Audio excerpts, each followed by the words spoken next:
There is a very vocal red kite sitting up there on the top of that tree. Can you see him there? I'm afraid my phone doesn't zoom in anymore, but yeah, he's been very noisy.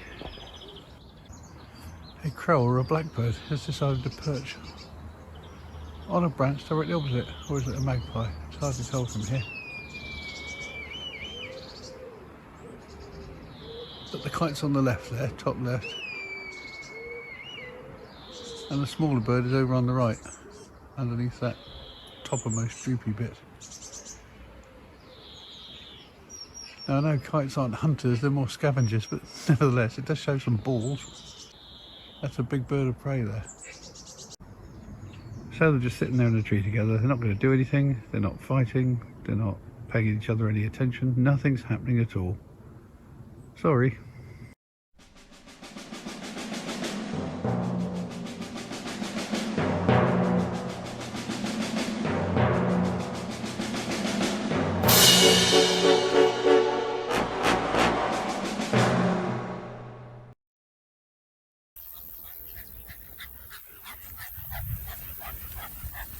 So another week and another heat wave due apparently.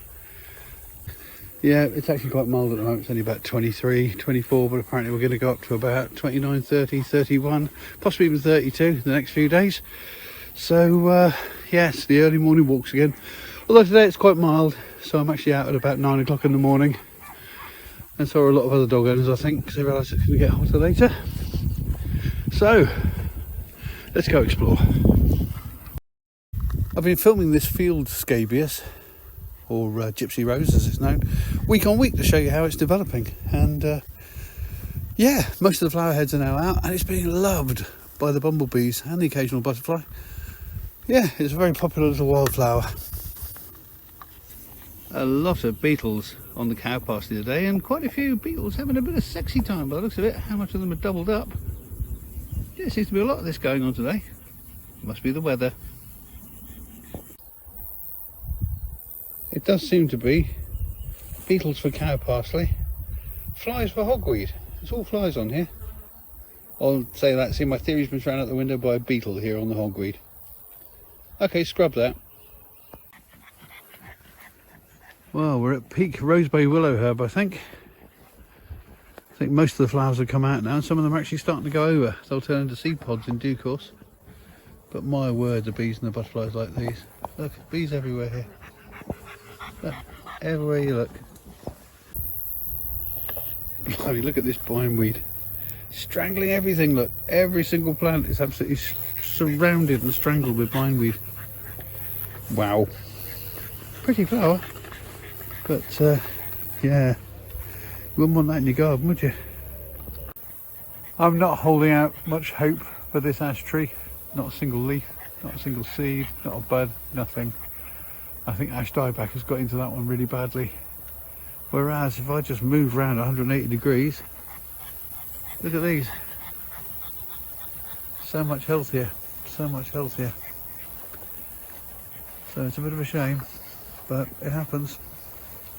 Now, let's go and have a look at my crow garlic. I reckon this is going to be very close to harvesting soon. Oh, in fact, I think it is. I think it is, yep. We can pick this now. Now, when you pull the seeds off the top of one of those little clusters on top of the crow garlic, this is what you get. And what they are basically is tiny individual, I say onions, but they're kind of a cross between a garlic clove and an onion. They're very strong. You literally need one or two of those for an entire meal. They're amazingly strong. So yeah, there we go, crow garlic. This little plant is called yarrow, and you see it's very similar to the hogweed and the cow parsley we were looking at earlier.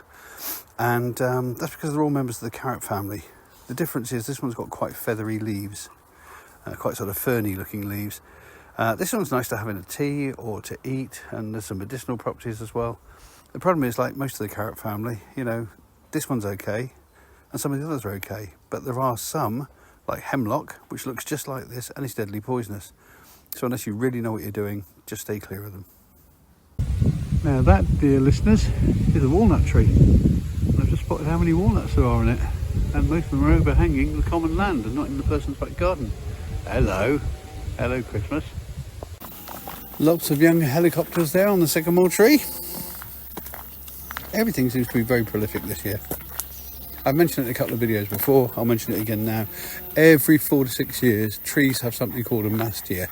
No one knows what the chemical signal is that tells them all to do it, but they all produce, and it's cross species as well, but they all produce an excess of nuts and fruit. So we've got lots of apples this year, lots of acorns, lots of hazelnuts, lots of beech nuts. It's all mad. I love with the grass has fallen here that you get these stems all falling across the path. They almost look like they're woven like very loose basket work, don't they? It's lovely. Maybe just me. First early inklings of elderberries there, look. You can just about spot them with the wind blowing them around. Elderberries ahoy! Having a bit of an urban walk this morning, and this one's an interesting start. This is evening primrose, the thing you get the oil from, and this thing next to it is lemon balm, which smells amazing. Let's see what else people have got in their front gardens. That's interesting. These are also a form of garlic. They're an allium anyway. These are ornamental ones in a garden. But I wonder when they have gone over whether they'll be edible. I'm going to look those up. Oh, hello, Mr. B. He likes them anyway. This plant always seems to attract the bees. How many have we got today? Oh, loads. Look at them all. Look. You can hear them. Loads of them. Look, they're everywhere. It's so nice to see so many bees because they are struggling, bless them. Particularly honeybees. And to have so many on here. Oh, the smell is beautiful of this plant. This is a beautiful, beautiful plant. Oh, this is lovely. So many bees. All bumbles, but never mind. The cornflowers in this bit of alleyway have gone over now, but look at the brilliant seed pods they leave behind. They're like something alien, aren't they? Look at them. I think they are amazing. I love a cornflower seed pod. Yes, indeed. Beautiful thing. They do eventually dry and lose their colour like these ones that are more in the sun. But still great, aren't they? And of course it will drop all the seeds for the cornflowers next year. Lots and lots of pineapple weed. Here we are, look, see. But again, it's all in the dog pea zone, so I ain't touching it. There's a beautiful peacock butterfly sunning itself just here, look. Oh, just went. It's the first eruption I've seen so far this year of lords and ladies going to berry. That's arum lilies, also known as Jack in the Pulpit. The thing that had the fly trap built into the top of it earlier the year. That's it now, it's going to turn into berries. Again, birds love them, poisonous to humans, but there'll be lots of these in the next few weeks. These poppies, I happen to know, have the most beautiful lilac coloured flowers, so I think I shall take a few of these and put them in my garden if I can get them off. Yeah, I think I will. They're all dead now anyway. Of course, the problem with poppy seeds is they're like little salt shakers, aren't they? You just give them a bit of a shake and you've got a handful of poppy seeds. But that's all right, we will promulgate them around the area. This is fuchsia. Again, more poppies here, look. These are fuchsia. When these have flowered and gone over, those bits at the back there, those dark brown bits, those purpley bits, the ovaries, they will swell up and they become berries that you can eat. Hello bumblebees, my god, they're loving this, aren't they? Look at it.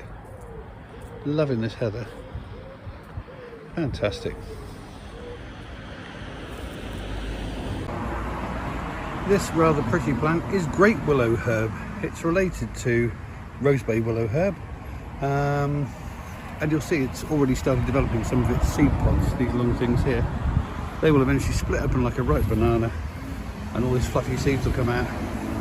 I've never tried using greater willow herb for making jam, and I probably won't, because there's another one called hairy willow herb which looks very similar, and that has been known to cause seizures in people who are susceptible to it, so I shall stick to rosebay, I think. but slightly different shaped flowers. But a pretty wild plant nonetheless. Here's some willow herb that's gone to seed already. Can you see how all the pods, see that's a fairly fresh pod there, that one. But as they dry out and split, they rip themselves open like bananas and you get these fluffy seeds everywhere. This is what will happen to the rosebay willow herb in the fields where I walk the dogs eventually. This is toadflax, another pretty wildflower. The bees love theirs. Another lords and ladies here growing just outside someone's wall in their garden. Look at that. There's clusters of berries. As I said, poisonous, but the birds love them. They get passed out in their poop. So there'll be more lords and ladies next year. On another one of my walks to the shops. So I've gone down the end of my road, now cutting up through the woods. We'll get away from that road in a minute and away from the noise and enjoy a little bit of countryside on the way to the shops. Wood pigeon completely unworried by me, aren't you, mate? Yep. Oh, two of you in fact. It's Pigeon City today. Loads of them around here. Hello, mate. Always nice to get this close to a wood pigeon. Definite difference between them and town pigeons. For a start, they got all their toes. This is a field maple. Can you see how spiky the leaves are compared to, right next to it, and handy for comparison, we've got a sycamore. See, a sycamore's got slightly more rounded, lobed leaves, like these. In fact, I can do it even better here, look, so I can pull that one down there and show you the difference in the leaves there compared to these rather more spiky maples. As I said in the video where I went and got my haircut, my annual haircut, very nice to have this on my doorstep. In fact, this is the walk to the shops. I mean, how can anyone complain about this? It's wonderful, isn't it? It's going to be a good year for blackberries, judging by how many there are in just this one plant. Look at them all. There did seem to be a lot of flowers this year. And sure enough, every flower that's been fertilised is going to be a blackberry.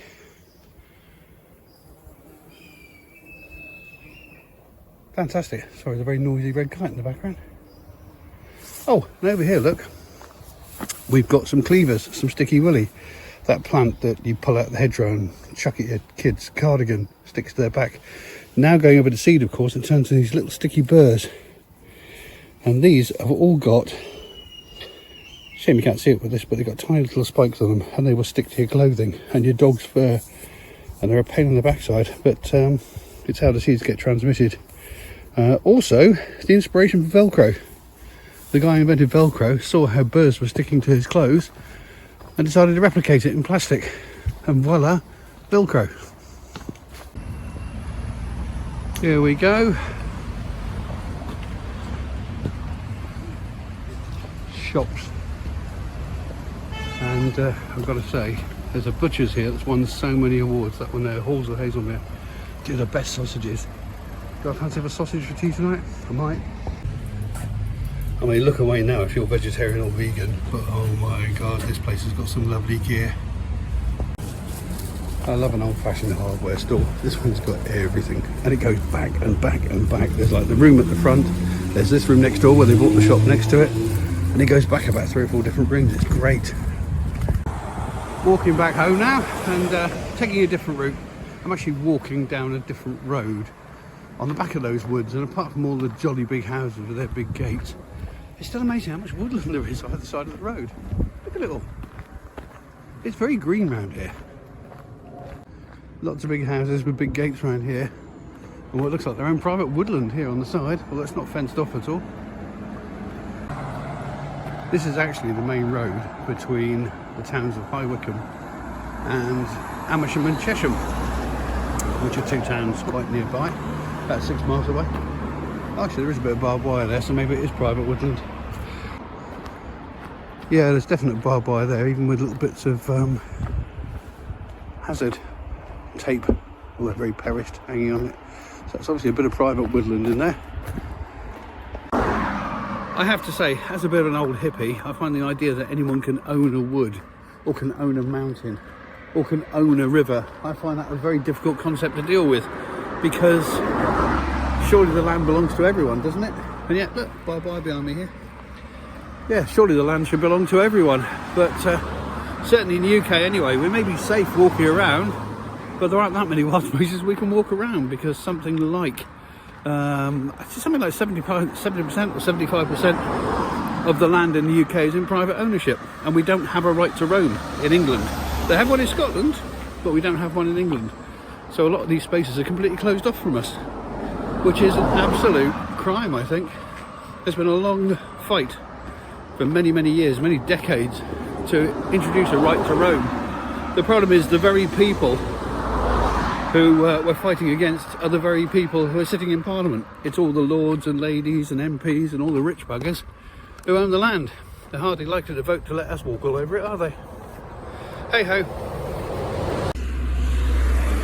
I thought that was a dead weasel or stoat when I saw it from a distance. Getting close, it has got legs and a tail, but I think it's a soft toy. Whatever it is, it's dead. My new best mate. And there's Toodlepip.